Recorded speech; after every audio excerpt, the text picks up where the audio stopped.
soir. On va commencer. Donc ce soir on parle de WordPress et de Gutenberg. Ouais, on est tous d'accord? Tout le monde est là pour la bonne chose. C'est parti. Alors, je vais commencer par me présenter. Moi je m'appelle Arnaud Banvillet. Donc je suis développeur web et je travaille au sein de Studio Goliath. Bien représenté ce soir. C'est mon premier meet-up, ma première présentation ce soir. Donc voilà, je suis super content. Et on va essayer de faire ça bien. C'est moi. Et donc je commence par un petit historique de Gutenberg parce que c'est assez intéressant. On pouvait le sentir arriver. Ça commence au WordCamp US de 2015. Donc c'était Matt Mullenweg cette année-là qui a présenté Calypso, l'interface d'administration d'automatique pour WordPress, et qui a surtout donné comme devoir à tous les développeurs WordPress learn JavaScript deeply. Donc il disait que l'avenir du web c'était les interfaces en JavaScript et qu'il fallait l'apprendre deeply. En 2016, donc l'année d'après, toujours au WordCamp aux États-Unis, il a dit on va tout changer, la manière dont on fait WordPress. Cette année, c'est moi qui chapeaute tout. On va se concentrer sur 3 choses. L'API REST, le Customizer, donc ceux qui étaient au meetup, le dernier meetup c'était sur le Customizer, et l'éditeur de WordPress, et c'est ça qui nous intéresse aujourd'hui.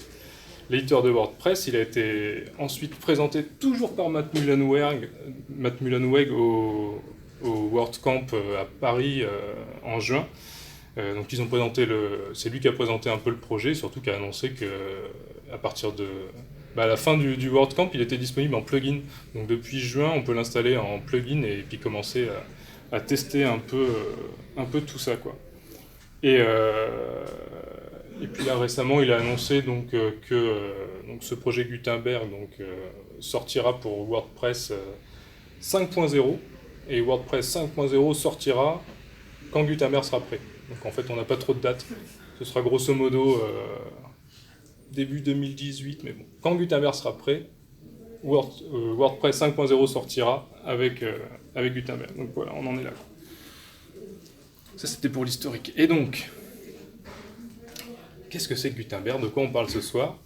Et surtout, pourquoi je vous parle de JavaScript? Parce qu'en fait, du coup, c'est une refonte complète de l'interface d'édition des articles, des posts, enfin, l'interface d'édition. Toute la page change, pas juste... Parce que des fois, on lit sur Internet que c'est juste TinyMC là, qui change l'éditeur texte de WordPress qui change. Non, c'est vraiment toute la page qui change, et tout est en JavaScript.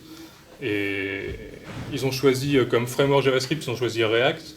Puis ils ont annoncé qu'ils changeaient, parce que React avait une licence qui ne leur plaisait pas. Et puis React a changé de licence, et depuis on ne sait pas. Donc je ne sais pas s'ils vont changer ou pas. Donc pour l'instant c'est écrit en React, cette belle interface JavaScript. Est-ce que ça va changer ou pas, on ne sait pas, peut-être. Et donc en gros, qu'est-ce que c'est? C'est donc, vous allez voir, ça change toute la page. Juste après, on va regarder l'interface, ça change toute la page, mais surtout du coup...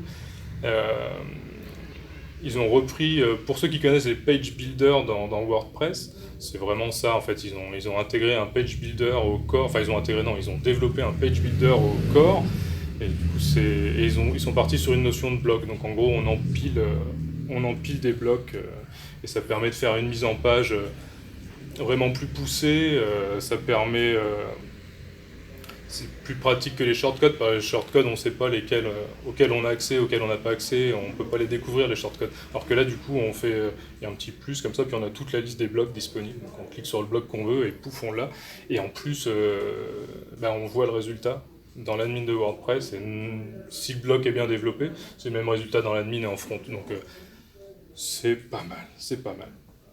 Et du coup, je vous propose tout de suite qu'on jette un œil. Est-ce qu'il y en a qui ont installé le plugin, qui ont déjà vu à quoi ça ressemblait? Ouais, un peu. Bon, et on va regarder ça. Alors, attention, basculage. Ça ressemble à ça.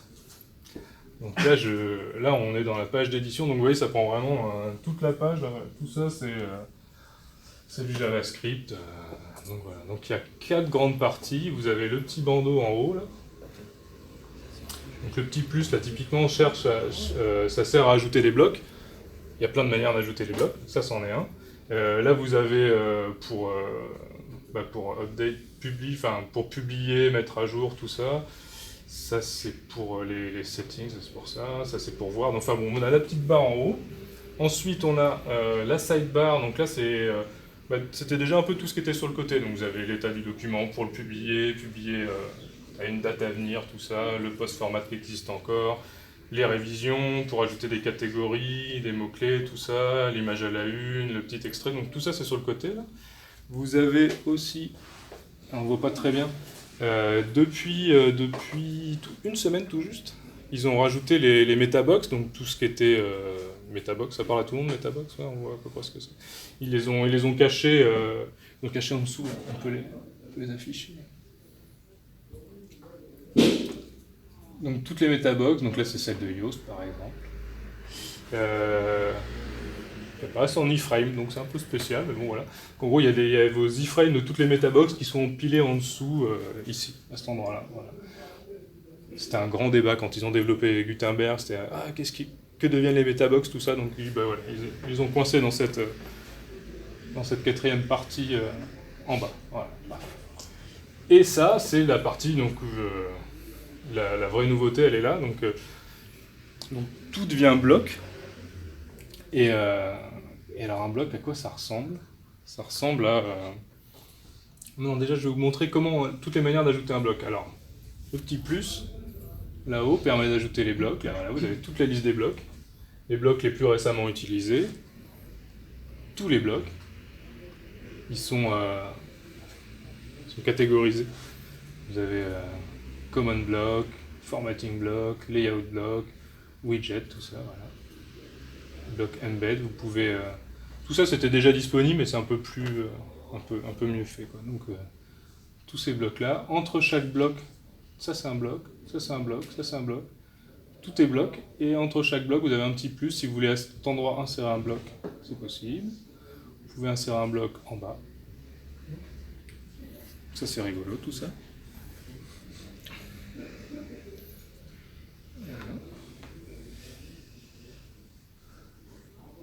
Et quand vous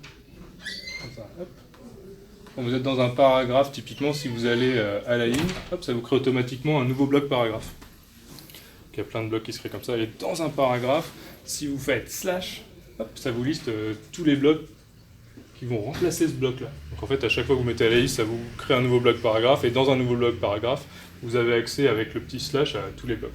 Voilà, ça c'est un peu la manière d'ajouter plein de blocs différents.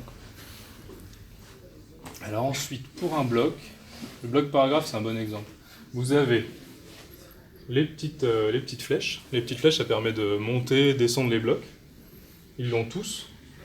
Vous avez, ou non, la petite barre d'outils qui se met en haut, sur le focus, qui permet... alors là, ça dépend de chaque bloc, quoi. Donc là, sur le bloc paragraphe, typiquement, ça permet d'aligner à gauche, au centre, à droite, gras, souligner, tout ça.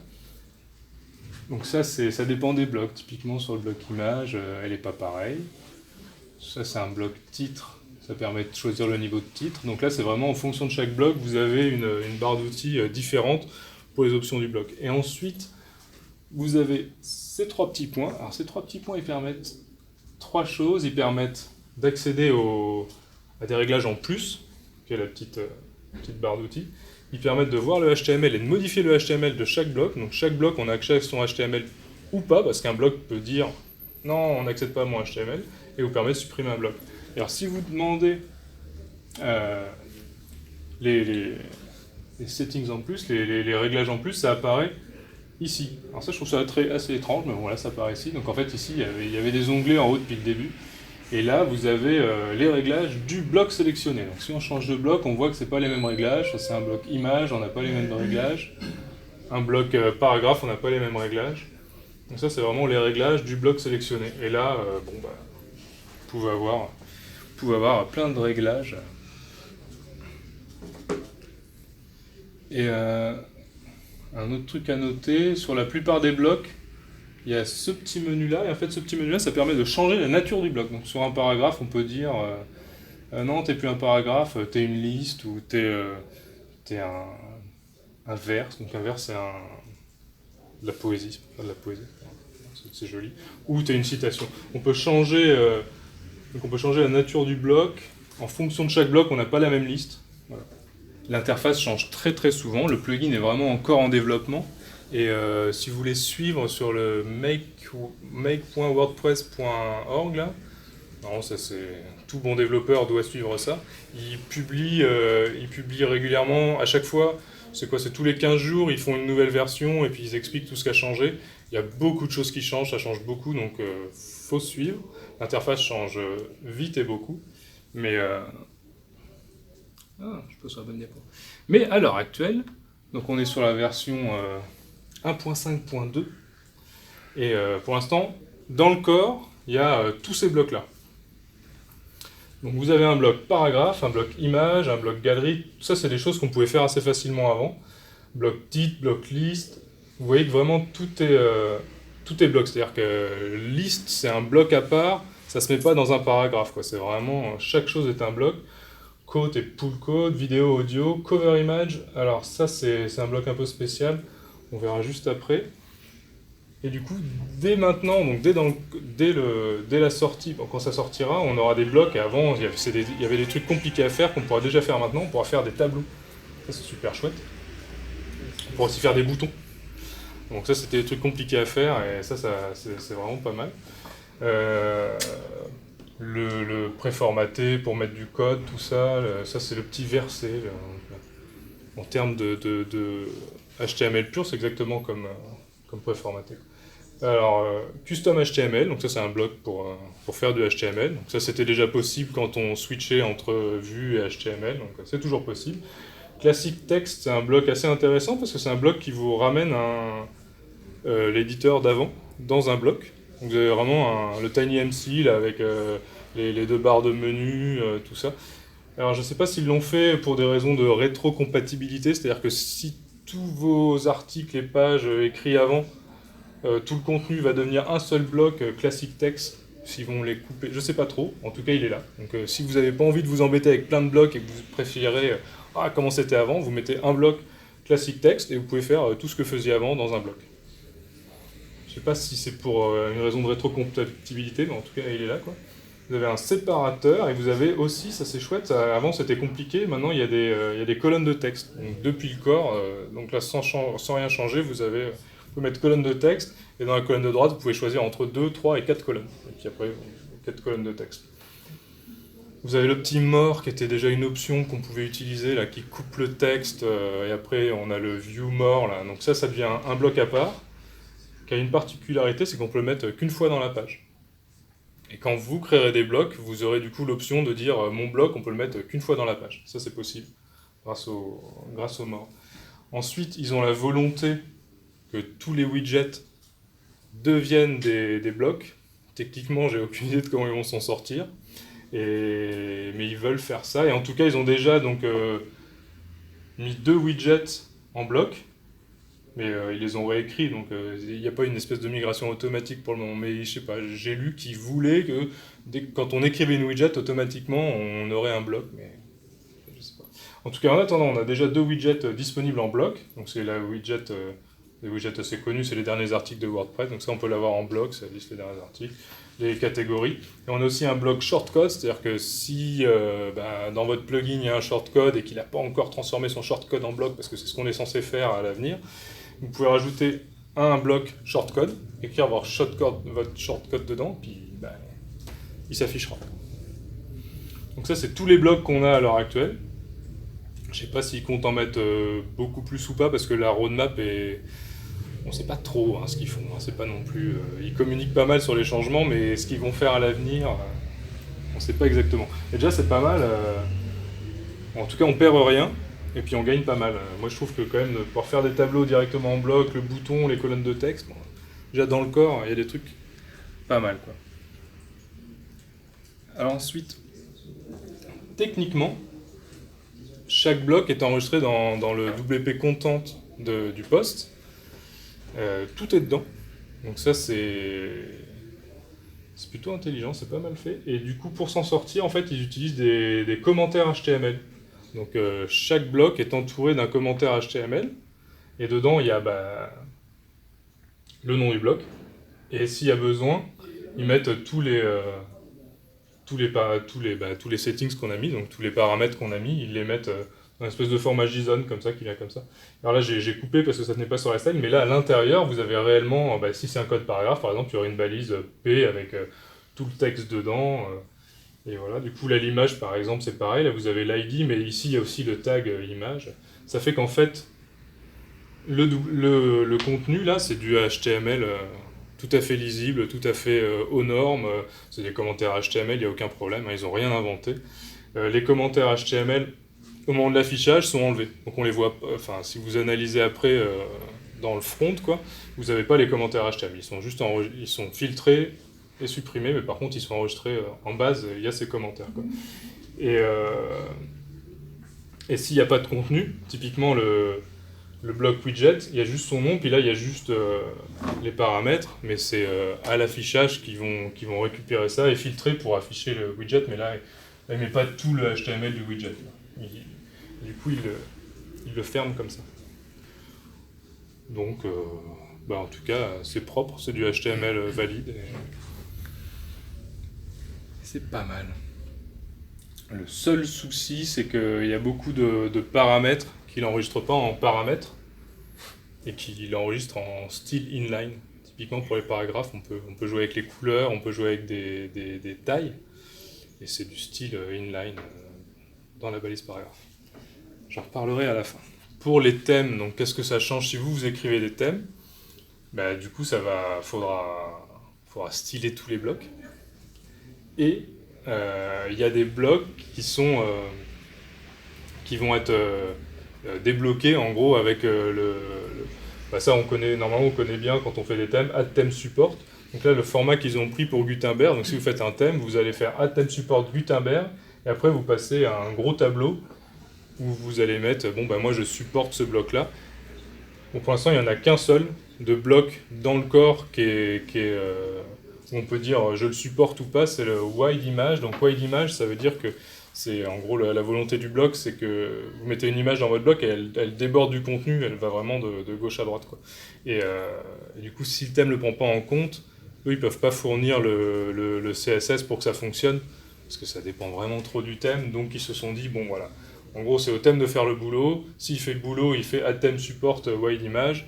Et dans ce cas-là, ils se débrouillent pour que ceux qui ont la classe wide image, ça passe bord à bord. Et un autre truc qui est assez rigolo, c'est qu'ils sont partis sur une palette de couleurs. Ça, vous avez vu ça rapidement dans les paramètres d'un paragraphe. Vous pouvez choisir la couleur de texte et la couleur de fond. Et pour ça, du coup, ils proposent une palette. Et chaque thème heureusement, peut surcharger la palette. Mais par défaut, il propose une palette. Alors pour ce faire, c'est pareil, c'est la thème support. Paf, vous dites color et vous mettez votre palette, votre tableau de couleurs. Comme ça, les gens peuvent. Il n'y a pas encore de color picker, ce qui serait vraiment quand même. Qui fait un bel effet sapin de Noël, un peu dur à gérer. Du coup, là, c'est pas mal ce côté palette. Par contre, je comprends pas pourquoi ils sont partis sur. Il y a quand même une palette par défaut. C'est-à-dire que si vous dites pas, si vous donnez pas votre tableau de couleurs, il y en a eu. Qui est joli, pas joli, c'est pas le problème, mais c'est juste que il n'y a aucune chance que ça s'adapte à votre thème. Mais bon, voilà, il y a une palette de couleurs par défaut. Pourquoi pas. Alors là, on va passer à l'aspect un peu technique du truc. Je vais vous montrer donc comment on crée son propre bloc, parce que ce qui est intéressant, ça va être quand même de pouvoir créer ses propres blocs, parce que du coup, la volonté, ce qui est annoncé, c'est que tout doit devenir bloc, quoi. C'est-à-dire qu'à l'avenir, normalement, vous écrivez plus de widgets, vous écrivez plus de shortcode, tout est bloc, quoi.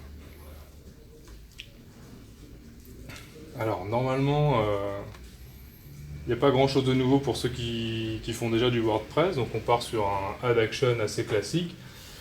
Donc c'est une nouvelle action, c'est Unqueued Block Editor Asset. Et il y a aussi on le verra après, il y a aussi un Unqueued Block Asset, mais du coup le Editor Asset, lui, va mettre tout ce que vous allez mettre, mais que dans l'admin. C'est-à-dire que lui, il agit que dans l'admin. Donc là, typiquement, on va unqueue le script qui va déclarer le bloc. On déclare le bloc que dans l'admin, parce que du coup, dans le front, on n'a plus besoin de déclarer le bloc. Tout est enregistré, le HTML de votre bloc est enregistré dans le content et juste affiché. Et si vous avez besoin, vous, de faire des actions. Là, ce sera vraiment à vous de vous débrouiller, à mettre votre JS et à faire, ah bon, bah, s'il y a cette classe-là, alors, bon, bah, je vais appeler Google Maps pour afficher une map et tout. En tout cas, la déclaration de votre bloc, c'est que pour l'admin, quoi. Donc, vous déclarez votre script, on lui donne un ID, on lui dit où est mon fichier. Et là, ce qui est intéressant, c'est que du coup, le troisième paramètre, c'est les dépendances de votre script. Et du coup, en dépendance, vous allez rajouter WP block. Ça, c'est vraiment indispensable. Et après, donc, si vous voulez, il y a WP element, ça en est un autre. Il y en a 2-3 autres en fonction de ce dont vous avez besoin. Il y en aura quelques-uns à rajouter. Ces deux-là, c'est les principaux. Et ça veut dire que ce script-là, il passera après WP block. Donc, il y a évidemment un script du corps de WordPress qui va vous simplifier l'écriture de votre bloc. Et donc votre fichier JavaScript qui déclare les blocs, il doit ressembler grosso modo à ça. Ah oui, alors petite parenthèse. Là maintenant vous êtes dans le monde merveilleux du JavaScript, je sais pas si tout le monde connaît bien JavaScript, ouais à peu près, pas du tout, moyen, ok, pas du tout, très bien. Moi tout ce que je vais vous montrer, ils appellent ça du ES Next, comparé donc à du ES5. Alors ES5 c'est le format de JavaScript, c'est ECMAScript 5, donc c'est le JavaScript qu'on connaît, c'est le JavaScript que les navigateurs comprennent. Sauf que c'est dur à écrire, et surtout en fait, à l'heure actuelle, la doc de Gutenberg, elle n'est pas non plus au top, quoi. Du coup, pour s'y retrouver, je regarde beaucoup le code de Gutenberg, et eux ils écrivent tout en ES Next. Donc c'est-à-dire que c'est cette forme de JavaScript là. Si vous donnez ça à votre navigateur, lui il comprend pas, et il est incapable de faire quoi que ce soit. Et du coup, il faut utiliser Babel pour transformer ça en JavaScript que votre navigateur connaît. Ça veut dire que si vous voulez utiliser cette forme là, qui est présente un peu partout dans la doc. Alors dans la doc, quand même, à chaque fois qu'il donne un bout de code, il le donne en ES5 et en ES Next. Donc ça, si vous voulez faire du ES5, vous pouvez. Par contre, moi je trouve ça un peu plus difficile. Et si vous voulez faire du ES Next, donc cette écriture-là, donc il vous faut Babel, du coup il vous faut aussi NPM pour pouvoir faire un petit watch pour qu'à chaque fois que vous changez, que ça compile. Et puis il vous faut aussi du coup Webpack tant qu'on y est. Ça vous fait toute une petite pile JavaScript, mais pour ceux qui font du JavaScript, c'est assez classique. Pour ceux qui ne font pas encore de JavaScript, bienvenue dans le monde JavaScript, c'est un peu tout le temps comme ça. Sachant que sur GitHub, vous allez trouver un projet fait dans le GitHub WordPress, vous avez un Gutenberg exemple. Et dedans, vous avez des exemples de blocs. Ils marchent pas tous. Je pense qu'ils sont pas encore à jour et le projet bouge pas mal, quoi. Mais en tout cas, dans les exemples, il y a des exemples en ES Next, donc écrits avec cette forme-là de JavaScript. Et du coup, je vous conseille d'aller regarder. Ils ont les configs pour Babel et pour Webpack. Donc Babel, c'est ce qui va transformer ça en JavaScript que les navigateurs comprennent. Et Webpack, ça prend tous vos fichiers JavaScript, ça en fait un seul, minifier tout ça. En gros, si vous commencez, allez choper leur petite config, et puis après, il y a juste un petit npm build dev à faire, pof, ça build tout ça. Bon. Bienvenue dans le monde de JavaScript, c'est pas évident. Donc, tout ça pour dire, on va chercher register block type, et donc la fonction qui est dans ce script-là. Donc on lui dit, va récupérer cette fonction, et cette fonction-là, c'est la fonction magique qui va faire que WordPress va connaître votre bloc.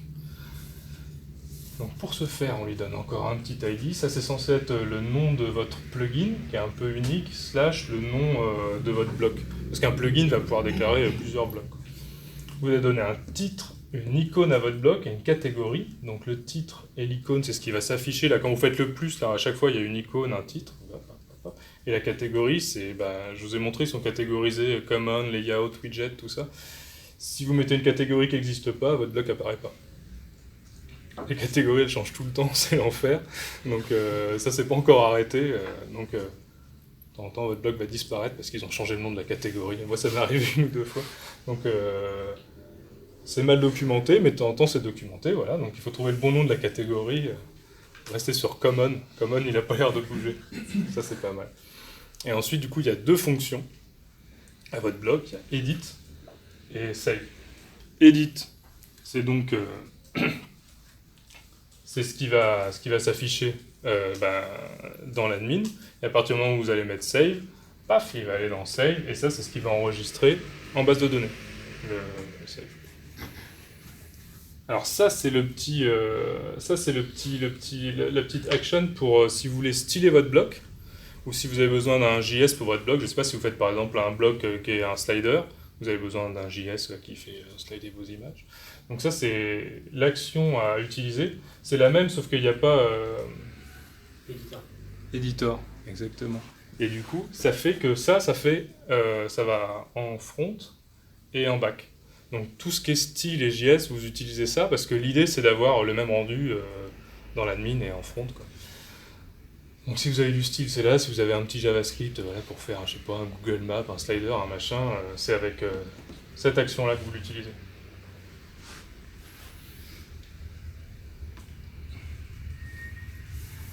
Donc, pour votre bloc, parce qu'avant il faisait rien, le bloc que je vous ai montré, c'était un contenu fixe. Donc ça veut dire qu'en admin ça écrivait toujours la même chose, en save ça écrivait toujours la même chose. Donc vous allez avoir des attributs. Donc ça typiquement c'est les attributs du bloc paragraphe. Donc en gros il dit juste que y a un contenu, que c'est un tableau avec children, c'est quelque chose qu'on va chercher dans source, qu'on va chercher dans bloc. Je sais pas trop pourquoi, et c'est un paragraphe. Voilà, ça c'est compliqué tout ça. Il y a pas mal de trucs compliqués et pas documentés, donc ça je vous laisserai découvrir, vous allez voir, c'est très rigolo. Tout ça pour dire que on déclare un objet attribut. On peut dire il y a plein d'attributs, je sais pas si vous êtes sur des images, c'est un tableau d'images, ou c'est la source, l'ID, vous faites un peu ce que vous voulez, hein, vous êtes quand même libre. Et depuis la version 1.2, vos attributs, ici vous allez pouvoir dire je le sauvegarde en méta. Parce que c'était une des grandes questions, comment on va faire des méta, vous enregistrez tout dans le content, machin. Et donc voilà, ils ont répondu il y a quelques temps. Donc ici, si vous mettez méta, le nom de la méta, cet attribut-là sera enregistré dans la table post-méta. Pour que ça marche, il faut quand même que vous utilisez la fonction register méta pour que WordPress connaisse votre méta, et que dans le troisième paramètre de la fonction, vous donnez un tableau avec, en gros, qu'est-ce que c'est le type de la méta, tout ça. Et il y a un truc à dire, c'est show in rest. Donc, est-ce que, en gros, ma méta va être connue par l'API rest? Il faut mettre show in rest true. À partir du moment où vous mettez ça, vous avez juste à faire méta, le nom de la méta, et automatiquement, vous n'avez plus rien à faire. Cet attribut-là sera enregistré en méta. Et dans le content, c'est vous qui décidez ce que vous voulez mettre dans le content avec la fonction save, quoi. Donc c'est-à-dire que là, après, c'est à vous de faire votre bloc. Si vous voulez, vous pouvez doubler le truc, l'enregistrer et en content et en méta, ou ne pas le mettre dans le content, mais après, ce sera à vous, en front, d'aller faire le taf de récupérer le contenu de la méta pour le mettre à cet endroit-là. Ça, WordPress ne le fait pas tout seul. Dans l'admin, par contre, oui, il le fait tout seul. C'est-à-dire qu'automatiquement, pour récupérer la valeur de cet attribut-là, il va appeler l'API REST et aller chercher la méta du post que vous êtes en train d'éditer et récupérer cette valeur. Donc ensuite, quand vous créez votre bloc, ils ont la volonté que ce soit hyper simple et que vous ayez que des composants en fait qui eux ils ont déclarés et que vous réutilisez. Et c'est vrai qu'il y en a déjà pas mal, et c'est assez pratique. Il n'y en a aucun qui est documenté par contre. Donc là, il faut aller vraiment regarder le code du plugin et regarder quel composant il déclare, tout ça. En gros, un qui est très utilisé, c'est le composant editable, qui fait plein de trucs. Et là, typiquement, ça c'est pour séparer, c'est l'exemple du bloc paragraphe. Donc vous dites que editable, ça fait un peu comme un text array à editable, quoi. Mais automatiquement, tout ce que vous allez rentrer dedans, vous allez le récupérer grâce à tous ces petits trucs là. Donc vous dites, moi, le tag name c'est P, mais vous mettez div, span, ce que vous voulez, quoi. Le class name, ça c'est un truc qui est généré, que vous récupérez automatiquement. Le class name, c'est quand vous avez déclaré le bloc, là, le premier paramètre que vous avez donné avec le nom de votre plugin, le nom du bloc, bah, il prend tout ça, et ça c'est le class name. Le slash, il le remplace par un petit tiret, quoi. Et ça, il vous le donne. Donc ça, c'est class name. Puis voilà, donc à chaque fois que ça change, vous avez un onChange, paf, vous appelez une fonction. Cette fonction, c'est là aussi, quand vous faites edit, vous avez accès à la fonction setAttribute. Oui, vous n'avez pas grand chose à faire, quoi. C'est-à-dire que sur le onChange, vous appelez votre fonction à vous, mais elle fait que appeler setAttribute, puis elle fait, voilà, mon paramètre content que vous avez déclaré, enfin mon attribut content que vous avez déclaré au début, bah, sa valeur c'est new content que vous récupérez automatiquement. Donc c'est-à-dire que ils vous ont quand même bien mâché le travail quand vous utilisez typiquement le composant editable. Il va enregistrer pour vous, il va faire beaucoup de choses pour vous, quoi. Il n'y a pas grand chose à faire, quoi. Ça, c'est assez pratique. Il y en a plein des composants. J'espère qu'un jour ils seront documentés, comme ça, ce sera vraiment hyper pratique. Et après, eux, ils disent que la volonté, c'est vraiment quand je crée un bloc, en gros, bah, je prends des composants qui existent, je fais bon, bah, moi j'ai besoin d'un truc pour une image, pouf, en haut, je veux tel et tel bouton sur ma petite barre d'outils d'en haut, et puis je veux tel et tel paramètre dans ma sidebar, et pif pof, c'est fait, quoi. Si vous voulez typiquement donc sur la petite barre d'outils qui s'affiche sur le focus, là, vous pouvez dire Formatting Control, et là, vous pouvez passer un tableau. Et là, typiquement, ça veut dire que mon paragraphe, automatiquement, il va proposer bold, italique, et puis barré, là, gras, italique et barré. Donc là, vous voyez, c'est hyper simple avec Editable. Là, automatiquement, quand vous mettrez le curseur dessus, vous aurez le petit truc qui apparaît en haut et qui proposera ça, quoi. Donc voilà, il mâche un peu le travail. Quand ce sera documenté, ce sera beaucoup plus facile. Et là, c'est pareil. Donc, il y aura des composants. Typiquement, la petite barre d'outils en haut là qu'on a vu apparaître quand on était sur le focus, c'est ça. Vous allez chercher toujours dans le script bloc. Là, vous pouvez appeler bloc control et après vous déclarez bloc control. Ça veut dire que c'est que quand il est focus, c'est vraiment quand on va mettre la souris, le petit truc qui apparaît. Et dans bloc control, vous pouvez mettre tout ce que vous voulez. Qui n'est pas documenté, mais bon, si vous les connaissez, voilà, typiquement, lui, là, il existe, Alignment Toolbar, c'est ça qui vous dit gauche, centré, droite, quoi. Et on peut en imaginer plein, quoi. Enfin, potentiellement, à cet endroit, vous mettez ce que vous voulez, et normalement, quand on saura exactement quels éléments existent, quels composants existent, il suffira vraiment juste de les mettre là. La plupart feront le taf un peu tout seul, quoi. Et pour ce qui apparaît dans la colonne de droite, donc c'est inspector control au lieu de block control. Et pareil, dedans, vous pouvez mettre plein de composants qui existent. Typiquement, moi ce que j'ai trouvé, c'est bloc description. Donc si ici vous mettez inspector control bloc description, ça vous fait une petite description en haut dans votre barre là, en haut vous avez la petite description. Et ça en fait, il demande de le mettre sur chaque bloc que vous créez, juste pour que cette colonne soit pas vide. Et puis qu'il y ait une petite explication sur qu'est-ce que fait votre bloc. Donc, voilà, ce bloc fait ci, fait ça. Ça donne un peu d'éléments, quoi. Et ensuite, dedans, après pareil, là vous mettrez plein de composants. Moi j'en ai trouvé un ou deux. J'ai trouvé toggle control, donc pour faire un toggle. Oui, non. Range control, color palette, block alignment toolbar. Donc lui, vous pouvez le mettre aussi dans la sidebar. Donc c'est plein de composants et vous faites. C'est un pulse, quoi. Vous prenez les composants qui existent et vous faites votre bloc comme ça. C'est censé être magique. Quand ce sera documenté, ce sera plus facile. Donc, la petite conclusion de la création de blocs, c'est qu'il faut retenir que tout devient bloc. Donc c'est-à-dire qu'à l'avenir, il y a vraiment la volonté de... Vous écrivez plus de shortcode, vous écrivez plus de widgets, vous écrivez plus que des blocs. Dans la doc, c'est écrit « All blocks are created equals ». Donc chaque bloc est égal.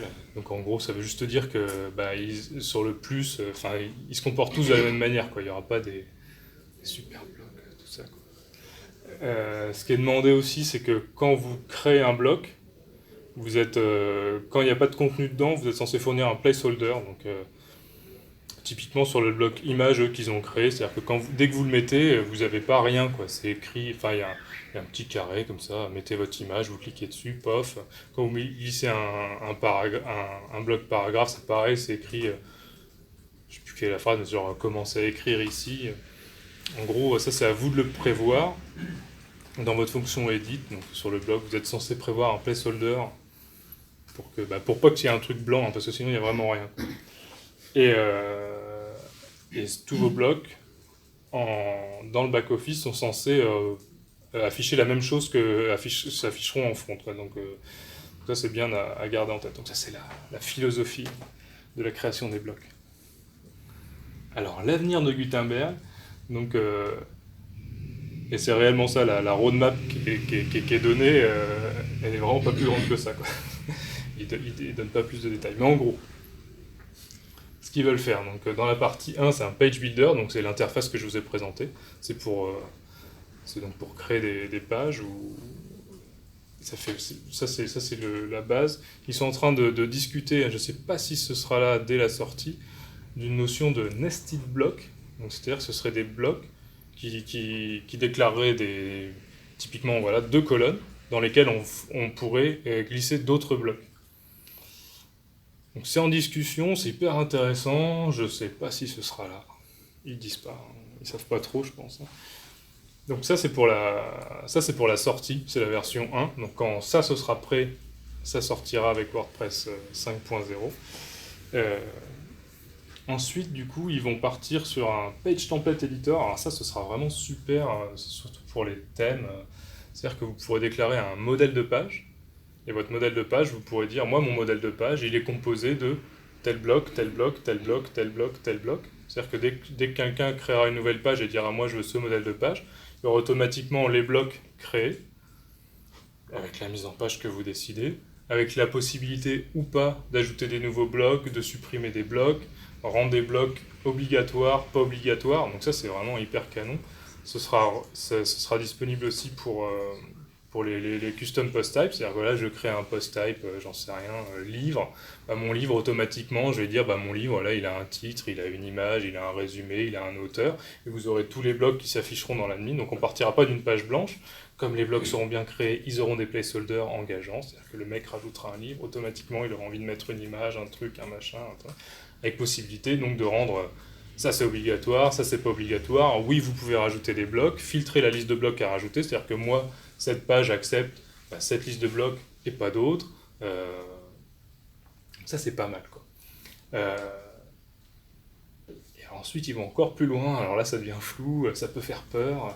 Mais en gros, une fois que tout devient bloc, Gutenberg, ça fait un site builder, quoi. Donc, c'est-à-dire que vous glissez votre menu, c'est plus une page, c'est plus le contenu de la page, c'est vraiment tout le site, quoi. Donc c'est vraiment, moi mon site, je mets une sidebar, un machin, enfin je construis mon site avec des blocs. Donc ça on sait pas du tout à quoi ça ressemblera. Je suppose que ça marchera un peu de pair avec genre le customizer sur le côté.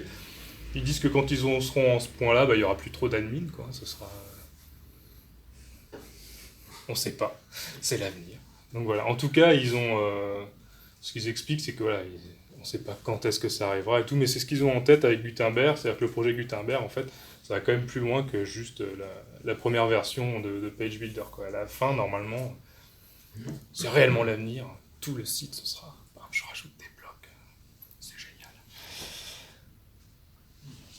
Pour l'instant, ils essayent de faire l'étape 1. C'est pas mal.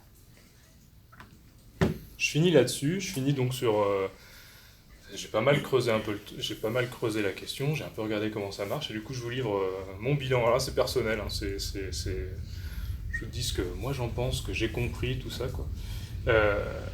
Gutenberg, en fait, je me dis que ça va être super pour... j'ai mis pour les agences, mais en fait c'est même pour tous ceux qui peuvent mettre un peu les mains dans le code et tout ça, parce que c'est super cool, quoi, pouvoir créer ces blocs, surtout quand on pourra faire les modèles de page avec les blocs, quand on pourra faire des custom post-it avec tout ça. Vraiment, ce sera vraiment hyper bien, quoi. Par contre, ça amène pas mal de problèmes.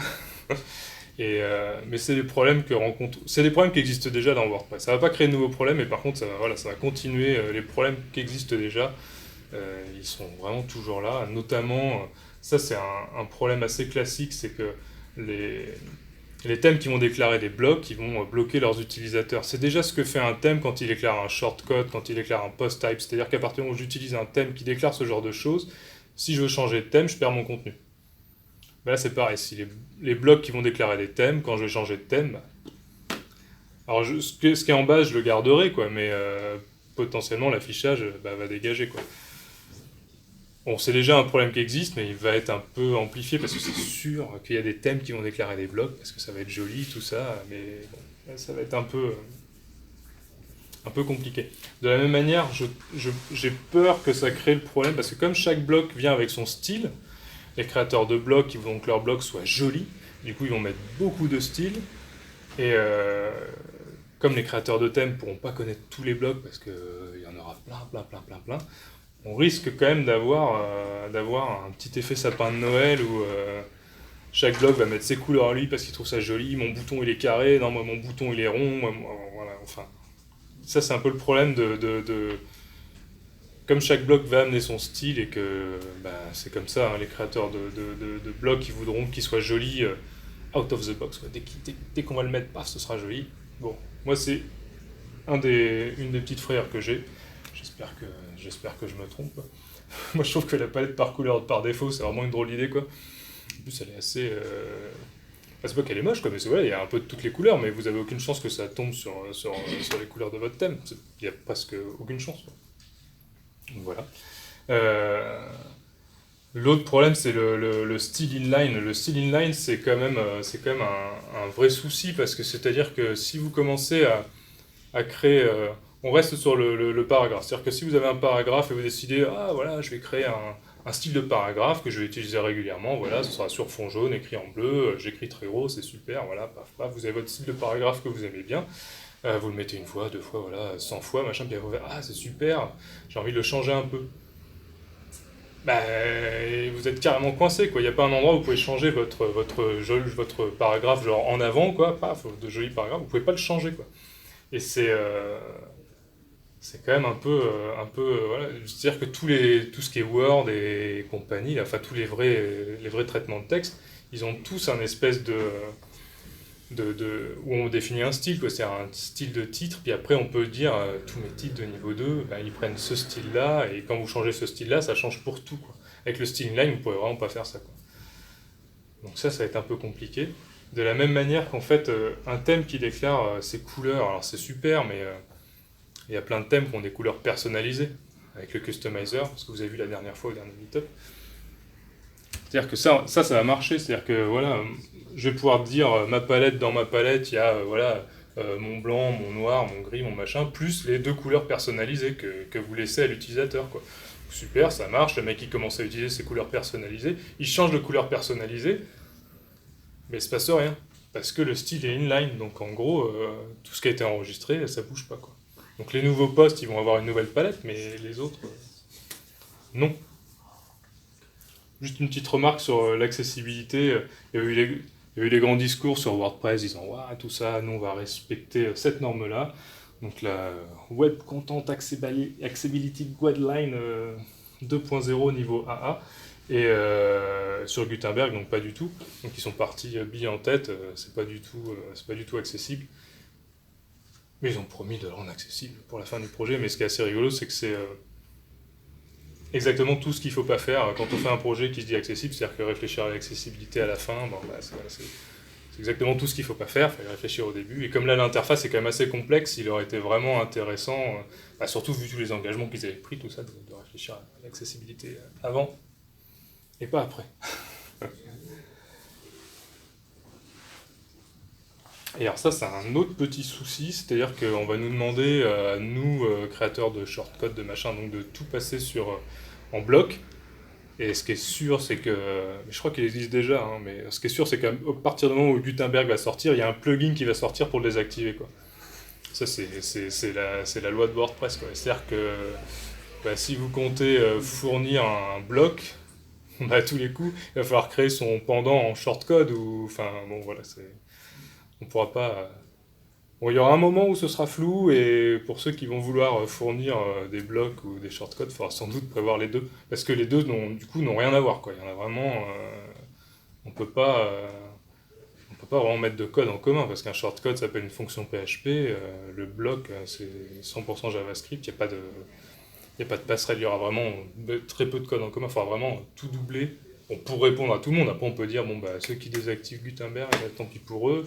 Ou alors, ce qui marchera, c'est écrire que des shortcodes, et aux gens utiliser le bloc shortcode et décrire le shortcode. Bon, c'est un peu dommage, parce que...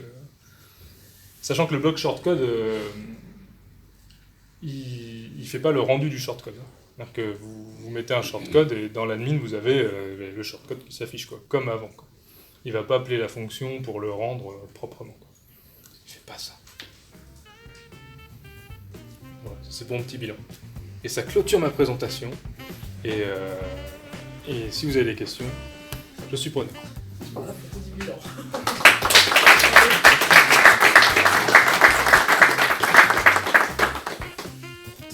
C'est mon bilan, il est peut-être un peu pessimiste.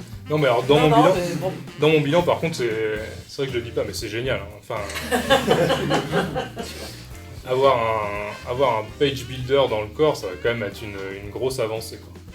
Le petit risque, c'est pour quand vous allez balancer ça à votre client, qu'il fasse hop hop hop comment ça marche, mais sinon ça va marcher. Ouais, j'ai une petite question.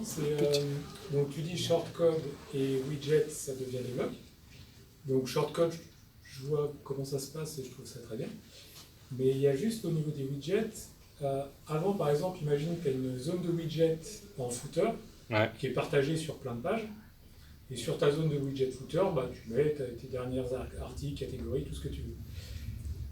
Demain, les widgets eux-mêmes deviennent des blocs, mais ta zone de widget, comment tu la définis?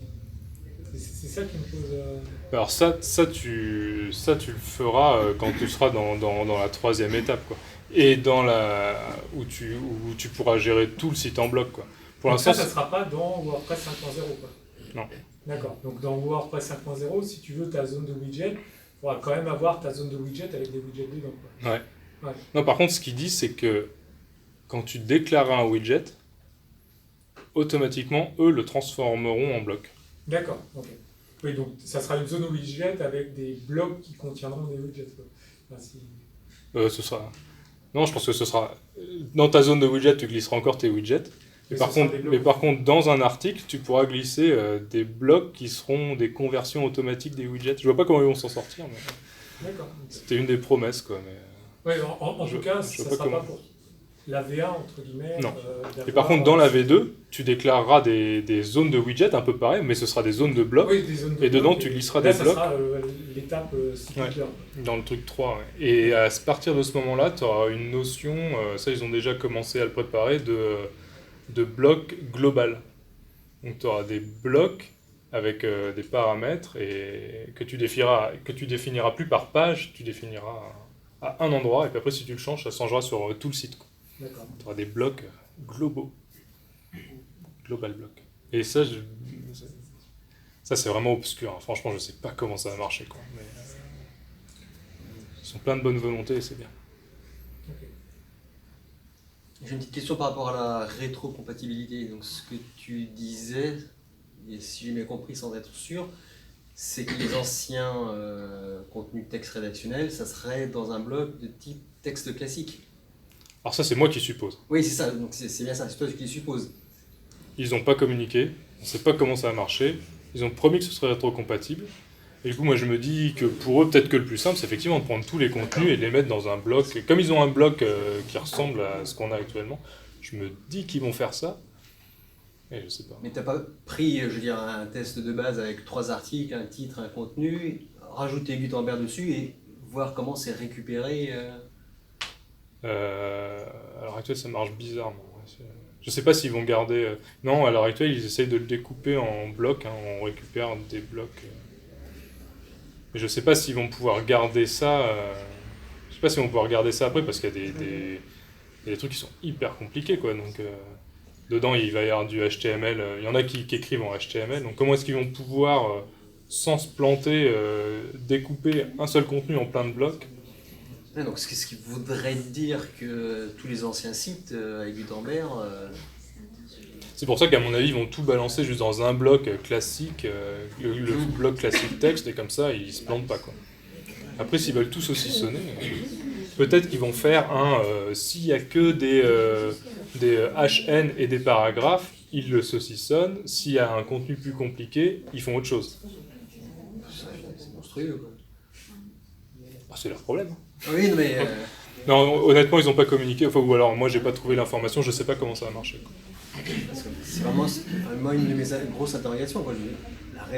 Comment récupérer un site existant si on balance Gutenberg dedans C'est pas ce qu'il fait Visual Composer déjà. Quand tu es en mode classique, tu as ton texte normal. Si tu balances en mode builder, boum, il te met tout le texte, toute la page en un seul bloc. Ouais. C'est ce qu'il fait. Déjà, en fin de compte, eux, ils essayent de tuer Visual Composer et le mettre dans WordPress. Ah oui, alors là, par contre, ce que je dis pas dans mon bilan, c'est qu'effectivement, tous les plugins qui se sont mis sur des page builders, C'est mort. ça risque d'être un peu plié parce que ça va être un page builder qui vient dans le corps, qui est gratuit, il n'y a rien installé. Tant mieux. Eux, ils vont souffrir, quoi. Après, non, ils peuvent se retourner en devenant proposer leur bloc. Parce qu'ils ont sans doute bossé sur plein de blocs un peu compliqués, donc ils peuvent proposer des blocs. Mais je pense que ça va décliner rapidement. Hein, parce que, à moins que Gutenberg soit rejeté en masse.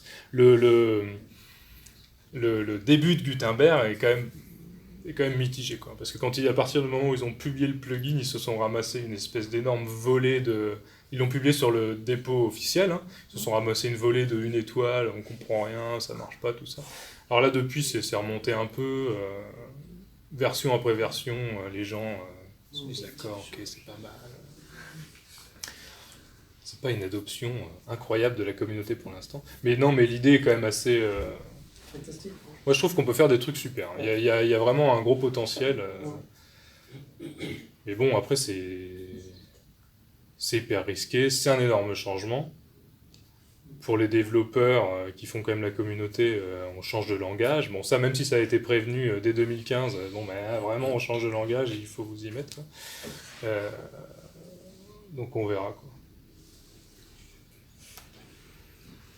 Du coup, tous les boutons qu'on a ajoutés dans TinyMCE, tous les boutons custom, ça on oublie complètement. Ah, c'est mort, ouais. On ne pourra même pas les patcher, enfin même pas, mais dans le panel de boutons, dans le bloc paragraphe, on ne pourra même pas... Si, donc, là, il faudra refaire tout le code. Ouais, il faut refaire tout le dev. Alors ça, c'est aussi un des trucs que j'ai pas trouvé. C'est du coup là, on passe en JavaScript. Alors on perd les add action, add filter qu'il y avait dans l'admin.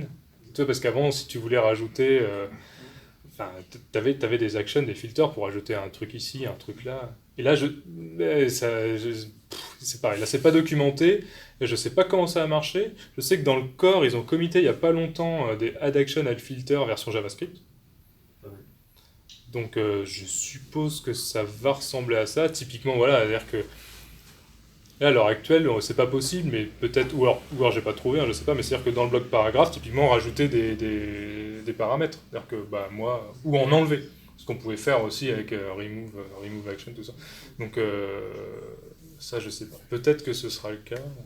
En tout cas, oui, si toi tu veux rajouter tes boutons et tout, ouais, faut que tu fasses un composant réutilisable.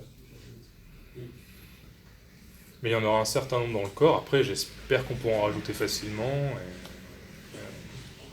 Dans tous les développements qui sont faits en TinyMC, tous ces trucs-là, c'est poubelle. Ça, c'est pas rétro-compatible en plus. Parce que peut-être que tu le verras dans le custom text, pas dans le... C'est ce que je pensais en fait. Mais ils vont utiliser TinyMCE ici? C'est TinyMC dedans. Ah oui, on pourra toujours... Ils vont peut-être garder en fait. Ouais. Et je suppose que si... Alors, faut vraiment que tu aies rajouté les boutons dedans, hein, pas les boutons au-dessus, les add media, machin, ceux-là c'est pas pareil. Mais dedans, je sais pas. Tu peux tester, le plugin est sur le dépôt, regarde si tes boutons apparaissent. Mais non, ça change tout, ça change vraiment. Ça change tout. Mais ça va être bien. Du coup, je sais pas si tu l'as dit par rapport à tous les blocs, on pourra les drag and drop? Ou on devra supprimer un bloc pour leur créer. Non, On peut les- monter, J'ai pas vu descendre. si c'était- Alors pour l'instant, on peut les monter et descendre avec les flèches. Ah oui, il y a les flèches. Ok. Et le drag and drop ne marche pas, mais je sais pas pourquoi. Non, j'espère qu'à un moment tu pourras les drag and drop.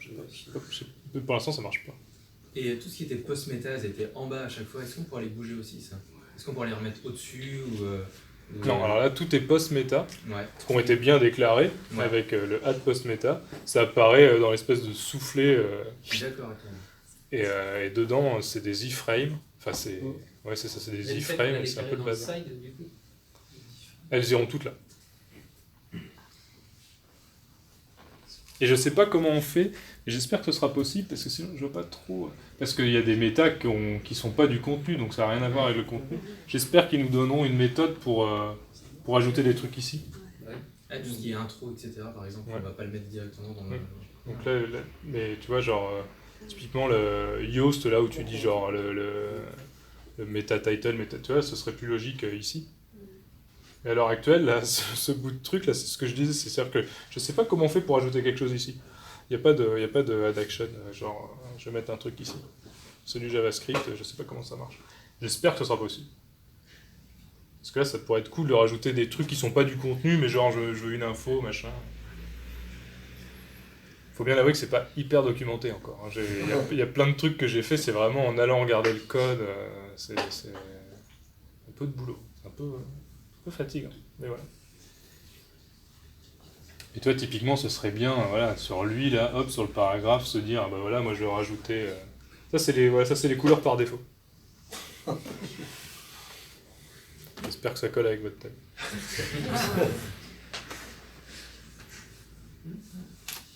Et autre question, après, comme c'est l'étape 2, quand tu auras la possibilité de créer des templates à partir de ces blocs, dans l'admin, s'il reste comme ça, est-ce que tu pourras directement imposer la position de tes blocs qui sera similaire à ce que tu auras au final? Tu pourras. Là, tout ça, c'est. Mais leur volonté, c'est que tu pourras imposer l'ordre et dire c'est changeable ou pas changeable en plus. C'est-à-dire que tu pourras fixer et tu pourras même rendre des blocs obligatoires ou pas obligatoires. Et avoir le même rendu. Ouais. Enfin, le même rendu, ça va un peu dépendre des fournisseurs de blocs, mais la volonté, c'est ça. C'est-à-dire que chaque bloc doit se rendre, doit avoir le même rendu ici qu'en front. Ça, non. Si tout le monde joue le jeu, oui. Si tout le monde joue pas le jeu, non. Parce que là, par exemple, typiquement, tu peux pas faire un habillage d'une image par rapport à un texte. Dans l'état actuel. Si, tu peux... attends. Tu peux lui dire les paragraphes. Tu peux dire lui d'aller à gauche et se met à... les blocs d'en dessous viennent... D'accord. Le float left. Ah oui, donc ça sera par rapport à ce qui est en dessous. Enfin, d'accord. Mais tout reste des blocs quand même. D'accord, ok. Mais bon, c'est déjà bien. Ouais, il y a pas mal. Et puis après, quand on aura des nested blocs, là, ça pourra quand même faire des espèces de... On pourra tenter des espèces de mise en page, on pourra mettre un espèce de bloc où on dit, bah, il y en a un grand, deux petits, on pourra essayer de faire des trucs comme ça, dans lequel on glissera d'autres blocs. Ça fait une mise en page. Ouais. Direct, C'est pareil, ça dans les page builders, ils proposent tous ça. Ouais, C'est ça. C'est un page builder, hein. C'est pas autre chose, hein. ouais. Mais dans le corps, quoi. Donc bon, page builder... Ouais. C'est vrai que ceux qui font du page... les fournisseurs de page builder pour WordPress, ouais, Ah, les pauvres. ils doivent se faire un peu de soucis. Et après, c'est vrai c'est ce qu'on évoquait au dernier meet-up.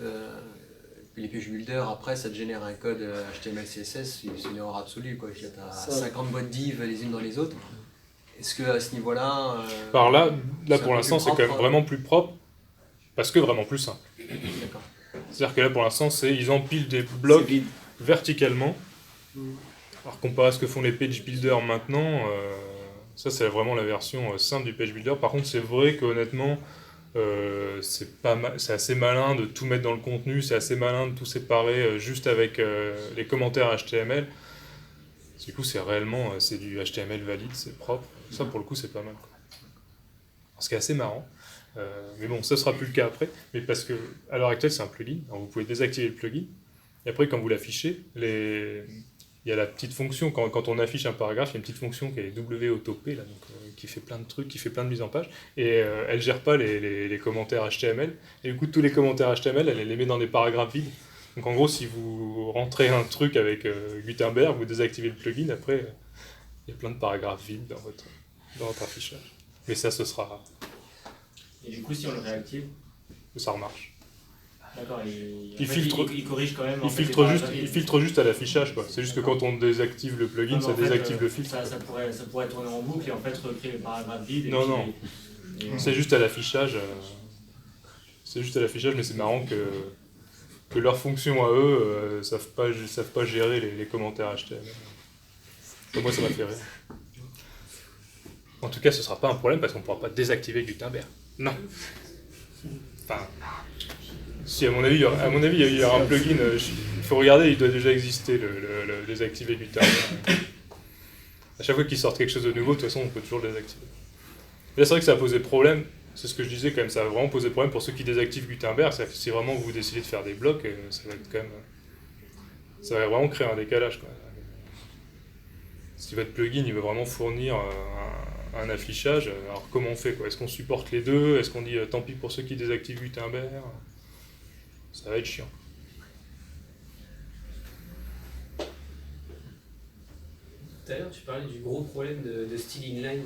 Mm. Et en fait, je t'avoue, soit j'ai pas écouté, soit j'ai pas dit, il s'est généré où en fait, enfin où est-ce qu'il est écrit dans un bloc? Si on dit que le bloc est Non, aligné à gauche. Typiquement, c'est ici, là, tu vois, ici, là, si tu fais comme ça, paf, ton paragraphe, tu dis, vas-y, je veux qu'il soit rouge, je veux qu'il soit super fat, et que mon texte soit blanc, là. Et que ça en front, c'est en inline. Ça, vraiment, c'est écrit paragraphe, style égal, font size 2 points, machin, donc bon, c'est super chiant à surcharger, et puis tu peux pas le changer, à part revenir ici et changer ça. Ils vont forcément trouver une solution pour ça. Enfin, Mais du coup, on peut peut-être styler, on peut pas lui dire attribuer une classe à ce bloc. Là, avec les 3 petits points, on peut pas dire ajouter une classe CSS et derrière en CSS Ce qu'il faudrait, selon moi, c'est créer des styles, c'est-à-dire que moi j'ai un style, je vais lui donner un nom, paragraphe sur fond rouge, et il a ces éléments-là, et du coup ça gère une classe qui va dire, quand j'ai la classe paragraphe sur fond rouge, je mets la taille à 111 quand même, c'est pas mal, rouge, blanc, machin, et c'est-à-dire qu'après, si je veux modifier ce style, je peux prendre mon paragraphe sur fond rouge, je dis non, moi j'ai écrit trop gros, machin, et ça va marcher sur tous ceux qui sont de style paragraphe sur fond rouge, quoi. Ce que fait Word. Ouais, c'est de faire des styles prédéfinis dans l'éditeur. Parce que pour l'instant, maintenant, mettre une classe, ce serait hyper. Enfin, faudrait qu'elle. Si tu voulais gérer tout ça, il faudrait. Ce serait modifiable juste en CSS. Il faudrait 200 classes. C'est la solution la plus simple. Oui, mais en fait, ça, il faudrait juste générer des espèces de classes dynamiquement avec cette classe, ça correspond à tout ce qui est dans cette colonne, quoi. Et vous avez ça, c'est joli. Drop cap, ça vous fait un jeu. Et ça, c'est le toggle, l'élément toggle, ça vous pouvez l'utiliser et vous pouvez lui donner les paramètres. Et...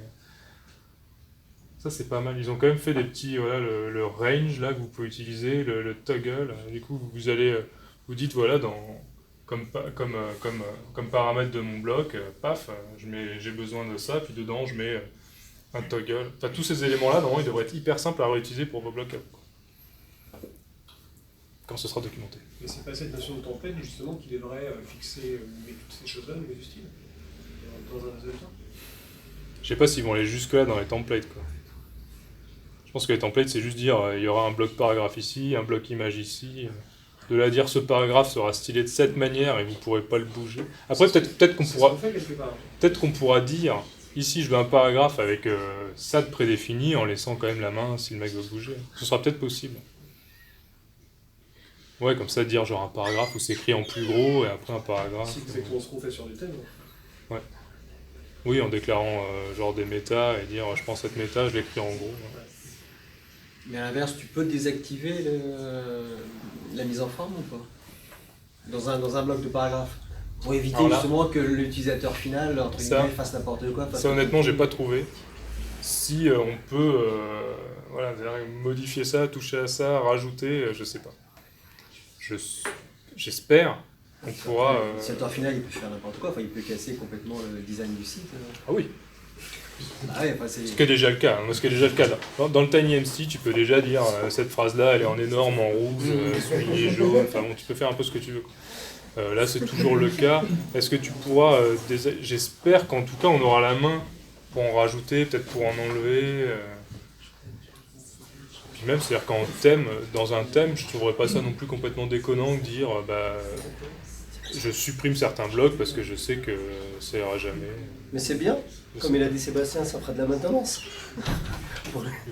C'est sûr, c'est que oui. Il va falloir accompagner le changement, comme on dit. Voilà, et ça va changer beaucoup. Et ouais. Non, surtout ce qui va beaucoup changer, si vous avez des clients, quoi, c'est-à-dire qu'ils vont passer de l'admin que vous connaissez à ça. Quoi. Ouais. C'est pas pareil. Donc À l'avenir, parce que donc, là, cette page-là, elle est quand même très réactive du fait de React. Et est-ce qu'ils veulent généraliser ça au reste de l'admin? C'est-à-dire, ce qui n'a rien à voir avec les blocs, par exemple, toutes les autres pages, quoi, le customizer, la gestion des menus, etc. Est-ce qu'ils veulent remettre React là-dedans? À mon avis, à l'avenir, ouais, carrément. Là, c'est moi qui interprète aussi, mais j'ai l'impression que quand ils en sont à l'étape site builder, en gros, tu as le customizer et un espèce de truc où tu bouges des blocs et après, pour les autres paramètres, tu as juste une petite sidebar où tu bouges des trucs et tout sera en React ou autre. Ça, ils veulent pas répondre. Ah si, ce qui est intéressant à noter, c'est quand même que c'est construit en React. Et comme vous avez vu, en fait, on utilise une fonction qui est fournie par WordPress. Et donc, en gros, quelque part, nous, en tant que créateurs de blocs, on n'utilise pas le framework que eux ils utilisent, c'est-à-dire qu'on utilise du WordPress. Et ce qu'ils promettent, c'est que s'ils changent de framework, on est censé ne pas voir la différence. Eux, ils font vraiment une surcouche. Nous, on va écrire du JavaScript WordPress. Quoi. Après, je suis arrivé un peu en retard, mais peut-être que j'ai raté la réponse. Est-ce que dans la création de blocs, c'est possible d'automatiser avec des lignes de commande qu'on pourra créer nous-mêmes? Pour créer des blocs? Ouais. Est-ce qu'on pourrait automatiser la création de blocs personnalisés par ligne de commande pour non, mais par contre, faciliter les déploiements? Il y avait un des lead développeurs qui disait que ce qui serait super intéressant et assez facile à faire, ce serait une création de blocs, mais en mode drag and drop avec une interface et dire moi mon bloc c'est ça, dans la toolbar je mets ça, dans les settings sur le côté je mets ça, et en fait avec une bibliothèque de composants préexistants, c'est vrai que ce serait pas complètement impossible à faire, quoi. Et du coup ça, il imaginait ça, quoi.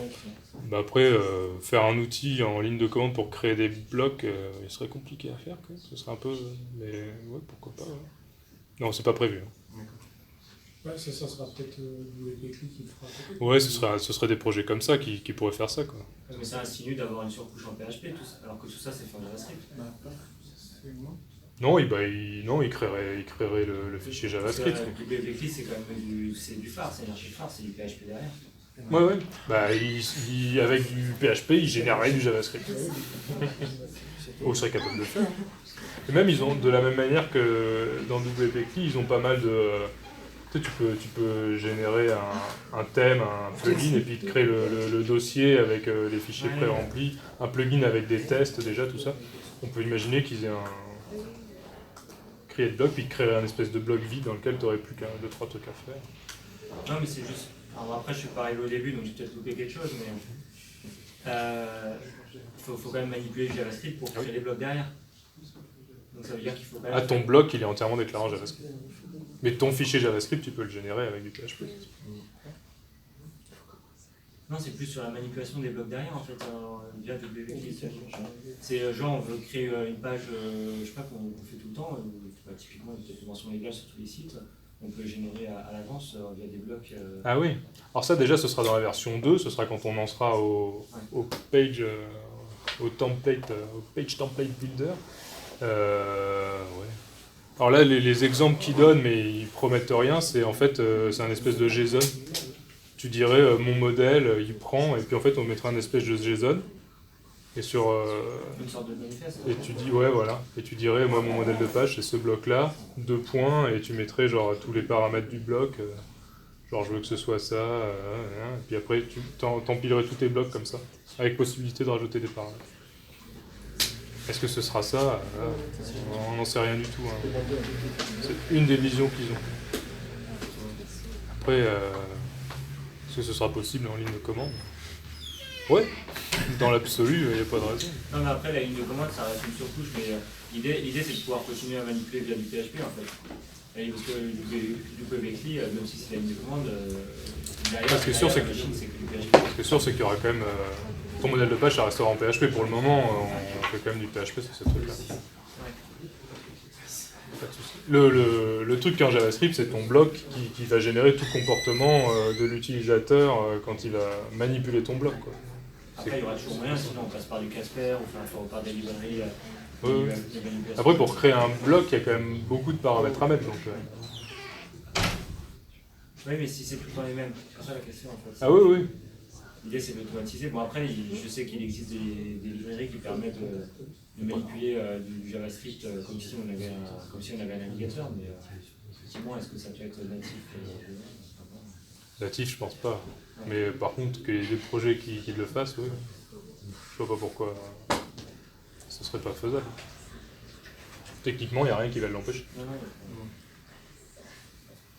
Du coup, comme tout est en JS, est-ce que sur le côté, pour l'accès aux autres menus, c'est du JS pour accélérer un peu l'interface ou Non. Pour l'instant, c'est vraiment déjà un bon bout de la page, mais que ça qu'un JS. Non, le reste, ça reste du... C'est l'admin. C'est l'admin classique de WordPress. Avec son joli PHP. Alors j'ai une autre question aussi, mais après, quid de tous les frameworks qui peuvent exister pour ajouter des champs personnalisés? Comment ils vont gérer ça? Dans l'état actuel des choses, ils seront quand même supportés dans l'espèce de soufflet en dessous, en iframe. Il y aura tous les... Dans tous les méta, dans toute la zone de méta. Donc ça, c'est pour assurer la rétrocompatibilité. Après, ils souhaitent que tout le monde passe au bloc. Mais dans un premier temps, ce sera rétrocompatible. Tous les champs ACF qu'on a déclarés, ils seront dans ce soufflet-là. On ne perdra rien, quoi. Et tu as parlé de Webpack, c'est l'équivalent de Grunt, c'est ça? L'équivalent de Grunt, ce serait plutôt NPM pour le coup. NPM plutôt, d'accord. Parce que ça sert à... Non, même pas. Tu avais dit ça sert à modifier un peu... Webpack, le seul truc qu'il fait, c'est qu'il prend tous tes fichiers JavaScript et puis il en fait un seul. D'accord. C'est possible de faire ça en Grunt, on est d'accord, mais Grunt, c'est pas du tout la seule fonctionnalité qu'il propose. Ah non, pas du tout. Il propose un paquet de trucs. Et là, en fait, les outils que, dans le corps, ils ont choisi, c'est ça, c'est Webpack, Babel et NPM. Après, vous n'êtes pas obligé d'utiliser ça. Hein. Enfin, ça, ces outils-là, au final, ils servent juste à fournir un fichier JavaScript. Hein. Si vous voulez le gérer autrement, faites ce que vous voulez, quoi. Ça, il n'y a pas de souci. C'est juste que, moi, je vous parle de cela parce que ce qui est pratique, c'est qu'ils sont déjà présents, puis ils sont présents dans les exemples, pour les configurations, les trucs. C'est un peu plus simple pour commencer, quoi. Après, si vous voulez utiliser autre chose que NPM, utilisez autre chose qu'NPM. Babel, je connais pas d'équivalent. Webpack, il y en a plein d'autres. Et surtout, l'écriture ESNext, a priori, j'ai pas de saisie, mais je crois que c'est vraiment lié à Babel. Je crois que c'est vraiment Babel qui traduit l'ESNext en ES. Ouais. En fait, Babel, il est là pour traduire en fait toutes les versions JavaScript du futur. Mais ESNext, a priori, elle est pas... J'ai l'impression que c'est Babel qui est derrière. C'est quoi, à la 2016, c'est ça? Pas vraiment, c'est ça que j'ai pas trop saisi. J'avoue, là-dessus, je suis un peu flou. Je suis pas sûr. C'est pas la 2016. Okay. Juste pour être sûr, pour le moment, c'est un plugin. Ouais. Mais quand ça va sortir la 5.0, ça sera obligatoire. Ce sera dans le corps. Ouais. C'est-à-dire, tout ce qui est fait avant, à la poubelle, est refait. C'est ouf. Ça paraît impossible pour des milliards de sites, comme une façon de parler. 25% du web qui tourne. Ouais. Non, parce que ce sera rétrocompatible. Oui. non. C'est-à-dire, tous les sites existants, ils vont sauter. Non. À part les blogs. Non, tu perds rien. Classique. Oui, à part si un gars, il a juste un texte. Mais un gars qui a travaillé son truc. Tout ce qui est page builder et tout. Tout va sauter. Tous ceux qui ont pu utiliser ça. Alors, Bah, c'est bien, il y a de l'atmosphère, en fait. comment vont gérer les page builders pour récupérer leur petits... Non, mais les page builders, ils vont sûrement avoir un truc comme le plugin sur les activités de base. Ouais, c'est ça, ouais, sans doute c'est que... plus celui qui a acheté un peu son alignement dans ta ligne SAE ou qui utilise du ACF ou des trucs comme ça qui va... Bah ça devrait marcher, ça pour le coup, ce sera vraiment rétrocompatible, ils vont pas le perdre. Ils auront peut-être du mal à le rééditer, mais ils vont pas le perdre. Parce que là, quand même, actuellement, ce que t'expliques, dans 3 ans, ils seront à peu près bons, ils seront au niveau d'un Divi de maintenant, quoi. Donc on est loin, on est loin. Pas dans 3 ans, j'espère que ça va aller plus vite que ça. Pour l'instant, c'est vrai que c'est assez simple. Pour l'instant, c'est vraiment, ils les empilent que... on peut pas en mettre 2 côte à côte, mais c'est pas impossible que les fameux nested blocks apparaissent pour le début d'année. Hein. Je sais pas... les blocs globaux, ça existe déjà, la copie de bloc, le drag and drop, ça existe déjà. Enfin, dans TV... Là, il n'y a même pas la copie de Je sais pas à quel point ça va aller vite. Et puis comme ils communiquent pas, je peux pas dire. J'en ai pas la moindre idée, quoi. Vrai, honnêtement, de bloc. Honnêtement, ça va très très vite. Hein. Le développement est vraiment impressionnant. Ils vont vraiment super vite, quoi. Vraiment, genre ils sortent quasiment. Ouais, je crois que les versions c'est au moins toutes les 2 semaines. Et il y a vraiment des changements toutes les 2 semaines. Il y a 2 semaines, il y avait une mise à jour. Il y avait une mise à jour la semaine dernière qui a quand même apporté tout le support des Metabox, donc bon, c'était pas rien, et puis qui a changé des boutons, des trucs. Et non, il y a vraiment souvent des mises à jour qui sont souvent conséquentes, donc ça avance vite. À quel point ce sera avancé à la sortie, je sais pas qui peut le dire, pas moi. Moi je ne m'avance pas. Mais non, ça avance vite, et puis à partir du moment où tu as les nested blocks, potentiellement, tu as un page builder un peu complet, quoi. Pas de ouf, mais un peu complet, quoi. À partir du moment où tu as le page template editor, enfin à partir du moment où tu peux toi créer des modèles de page avec des trucs, là c'est cool. Là, c'est ce que proposent les page builders, c'est ce qui est assez pratique, c'est-à-dire que je crée ma mise en page, je la sauvegarde et après je dis ah bah je veux cette mise en page, je veux cette mise en page. Là on sera plus très loin de ce que proposent les page builders. On sera pas trop loin. Je sais pas quand est-ce que ça arrive, ça. La version 4, c'est un maintenu. La version 4, ils vont continuer à maintenir ou il y aura quelqu'un qui fait un fork pour continuer à maintenir. Tu veux dire ce qu'on a maintenant là? Ah ouais, je vais continuer à travailler dessus. Non. Par contre, ce qui est sûr, c'est qu'il y aura un plugin qui désactivera Gutenberg et qui te remettra TinyMC, ça c'est sûr. Après, je pense que ça va... Si le projet fonctionne et qu'il est adopté, bon, bah, il faudra passer dessus, quoi. Le problème, c'est que les deux fonctionnent pas, c'est ce que je dis un peu dans mon bilan, c'est-à-dire que si toi tu proposes un shortcode, bah, tu vois, tu pourras pas mutualiser le code. En vrai, en bac, il fonctionne à peu près pareil, à part les chevrons qui sont remplacés par les accolades, tu peux faire un regex avant et manipuler ton shortcode avec un attribut JSON en fait. Oui, ou alors tu fais les trucs comme ça. Ça serait un peu une routine, mais ça peut marcher comme ça.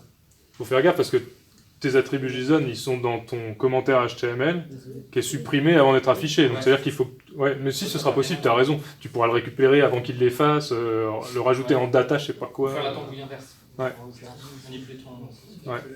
Et après, du coup, basculer sur tes fonctions que tu as déjà écrites pour ton shortcode et pas écrire 2 fois le code. Ouais, ce sera possible. Non, mais ce qui change, c'est dans l'admin. Dans l'admin, la manipulation de ton bloc, si toi, tu l'écris pas, ça t'oblige à sauvegarder de 2 façons différentes en tout cas. Ouais, et puis, il faut quand même... si tu veux de Gutenberg, il faudra quand même que tu lui dises comment fonctionne. Si tu veux écrire un bloc, il faudra quand même qu'il se passe quelque chose quand tu cliques dessus pour ajouter. Typiquement, si tu prends ton plugin PastaCode, il faudra quand même que tu fasses le formulaire, bon bah, quelle source je veux, quelle coloration je veux, enfin tous ces trucs-là. C'est pas ça bizarre justement qu'ils aient enregistré en fait le HTML conçu en fait, et pas juste un bloc en fait avec les attributs régénérés à l'affichage. Ouais. Mais ça, c'est parce que ils veulent que le HTML qui est sauvegardé se tienne un peu tout seul. Et ce qui est un peu étrange, c'est qu'il y a un peu des deux, quoi. Parce que ils mettent tout le HTML, mais non. Enfin, Oui, t'as quand même la possibilité d'utiliser des attributs. Sauf pour certains blocs où ils sont filtrés. Comme le bloc de paragraphe, c'est bizarre parce qu'il faut des styles en ligne. Ouais. Par exemple, je sais pas, le fait de mettre la première lettre en capitale, c'est super bizarre qu'ils le fassent en ligne alors qu'ils pourraient utiliser l'attribut. Non, la première lettre en capital, je crois c'est une classe. Pour le coup, Oui, je ils crois. mettent une classe sur la première lettre. Ouais. Mais ça, ils le font. Ouais, ça c'est. Par contre, ce qui Et est en style en ligne, c'est la ça, couleur. C'est le filtrer, dire voilà, à l'affichage, on choque la première lettre. Mais ça va peut-être évoluer, on ne sait pas. Non, franchement, ça change vachement vite. Hein. Je sais pas si tu as suivi un peu, mais ça. Ouais, ça change hyper vite. Par contre, je sais pas si tu as déjà dit ça, mais est-ce que tu as déjà essayé de saisir un vrai article, c'est-à-dire en mode un peu texte détente avec Gutenberg? Non. Parce qu'actuellement, c'est un enfer. Ah ouais, je pense que. C'est-à-dire que dès que tu veux faire dès Ouais. que tu fais un nouveau paragraphe, en fait, il faut rechoisir un bloc et tout. C'est. Ouais, après, si tu connais un peu les raccourcis, il y a des trucs. Ouais. À chaque fois que tu rajoutes un paragraphe, tu as vu que tu peux mettre un slash et puis choisir. Oui, ton comme bloc. on fait en Markdown avec le. Ouais. Il y a des trucs. Je pense que ça va être. Non, ouais, je pense que c'est compliqué pour l'instant, mais. Ça doit mettre. Mais surtout, moi qui ai manipulé un peu le truc, j'ai plein de fois j'ai eu des bugs. Hein. J'ai eu des gros bugs, c'est-à-dire que je rajoute des trucs, puis j'ai des blocs qui s'affichent les uns sous les autres, j'ai des trucs un peu bizarres qui se passent. À partir du moment où on bouge tout, on rajoute des blocs, ou. De temps en temps, il faut sortir et puis revenir, quoi, pour qu'il recalcule un peu le truc, parce qu'il se passe des trucs un peu bizarres, mais bon. Boire une bière, ouais. Non, faut sortir, il faut qu'il recalcule sa page. Mais ils le préviennent, hein, c'est encore en bêta, ça change à fond, faut pas l'utiliser en production. Jusqu'à la version 5, ça sera vraiment utilisable.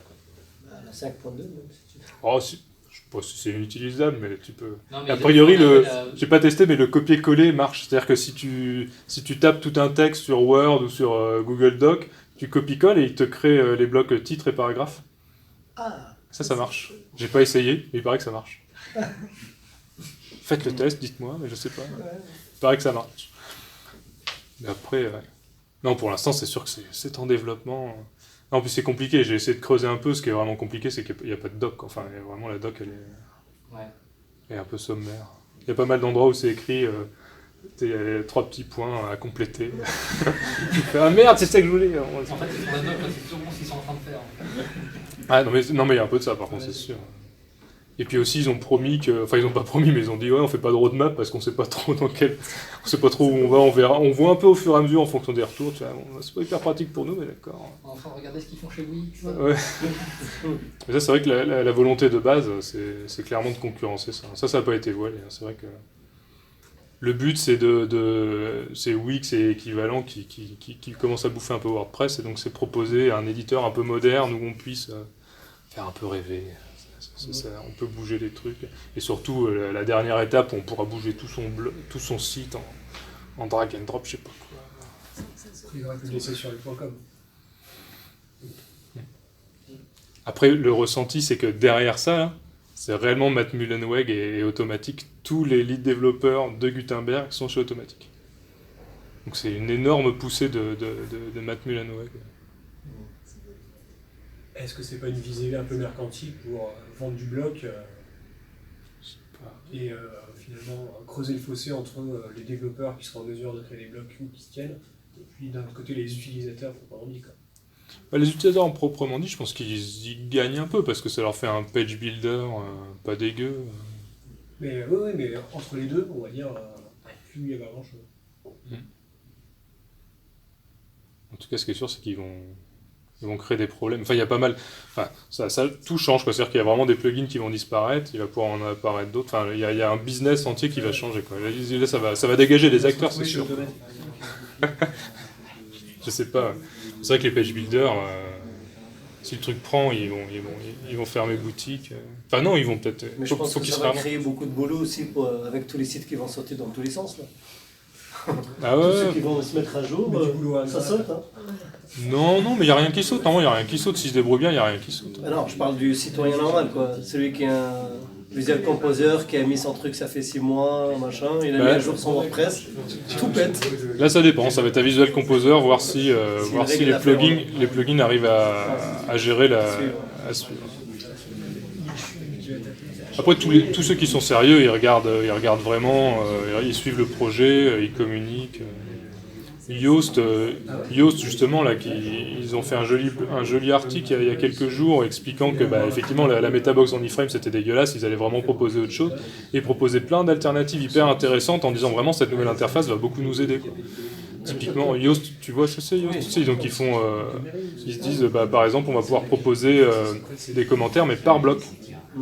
Et plus il vous manque tant de mots-clés, tel paragraphe est trop long, voilà, ça ce sera au niveau de chaque bloc, ils seront capables de dire attention, dans ce paragraphe il n'y a aucun des mots-clés que vous avez dit, cette phrase est trop longue, enfin tu vois, il y a plein de conseils comme ça qu'ils donnent, et ils disent finalement on va essayer de se réinventer et ça va être un gros plus pour notre plugin. Alors bon, voilà, une fois de plus tout change, donc c'est-à-dire qu'il y a vraiment les plugins, ils vont devoir se remonter les manches, mais potentiellement c'est pas mal.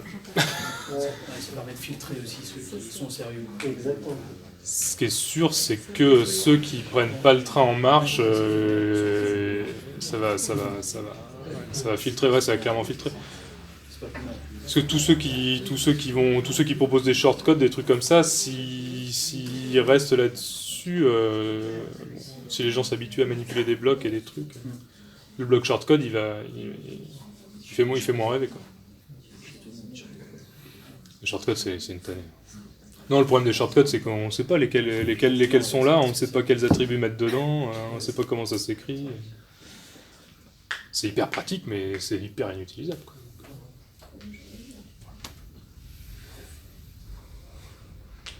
On pourra créer des blocs qui génèrent des shortcuts. Ouais. Mais c'est vrai que tu peux. Tu peux créer un bloc et dans ta fonction save, ça save un putain de shortcode parce que tu kiffes les shortcodes.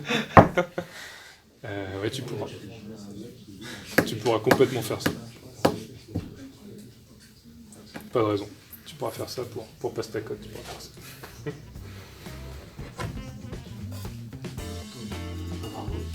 Bravo les gars, merci.